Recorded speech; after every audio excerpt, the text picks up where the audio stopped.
Sarap sa feeling na anak mo na yung kasama mo, trinitreat mo. Thank you, Mama. Colgate at saka ketchup, sabon at saka yung pagkain.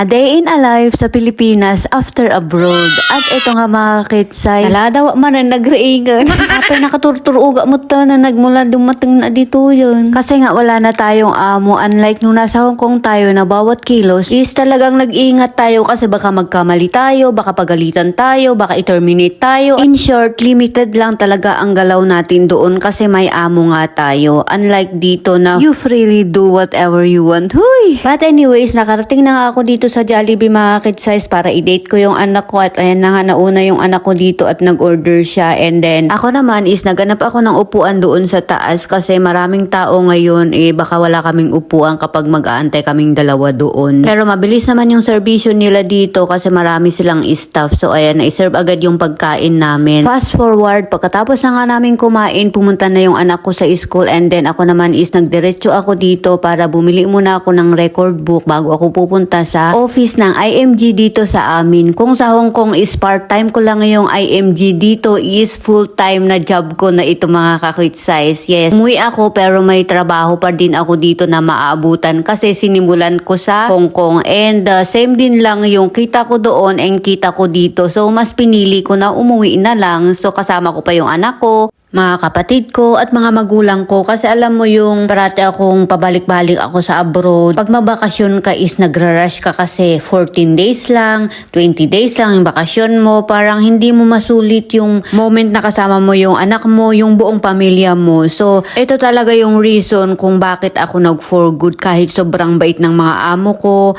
Ang taas nilang magpasahod sa akin. Nag-decide talaga ako na mag-for good na para makasama ko naman ang anak ko, mga magulang ko, mga kapatid ko, buong pamilya ko. Kaya sa mga nagsasabi na magsisi ako na uuwi ako ng Pilipinas, mabait yung mga amo ko, hindi po ako magsisisi kasi kasama ko ang buong pamilya ko. Masaya ako na umuwi dito sa Pilipinas kasi pamilya ko ang kasama ko. In the other side, oo, nakakapanghinayang kasi ang bait ng mga amo ko and then bihira lang talaga makatagpo ng ganung amo pero iniwan ko sila. Pero ganun talaga kasi walang forever sa abroad and then ang pangarap ko lang talaga is magkaroon ng kahit maliit na bahay, sarili kong bahay and then makaipon ng kunti, uuwi na talaga ako dito sa Pilipinas. Sabi ko pa nga noon is 2 years lang ako sa abroad and then uuwi na ako dito sa Pilipinas. Kaso nga lang, hindi ako pinalad sa dalawang bansa na pinuntahan ko so nakipagsapalaran ulit ako sa Hong Kong and then yun nga. Wait lang, nakarating na nga tayo dito sa office ng IMG dito sa Nueva Vizcaya.